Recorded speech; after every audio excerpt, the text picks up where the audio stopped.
Sabong 101, DMB Braveheart Game Farm.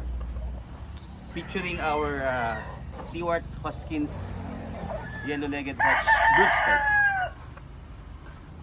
To be shipped to Sir Eugene of Cabagan, Isabela. No?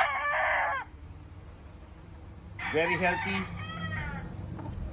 quality, red eyes, good body conformation, high station, and very handsome Stewart Hoskins Yellow-Legged Dutch. Mga kasabang ayan. To be shipped tomorrow po to Cabagan, Isabela. Mala Daniel Padilla po ang ating Stewart Hoskins Yellow-Legged Dutch, mga kasabang 101. No? Kung kaya't iiwanan niya po dito sa farm si Catherine Bernardo, no?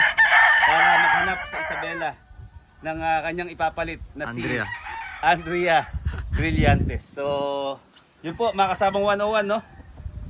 Super quality and handsome breeding materials goes to Sir Eugene of Isabela. Happy breeding, good luck, have a good day, and keep safe, everyone. Thank you.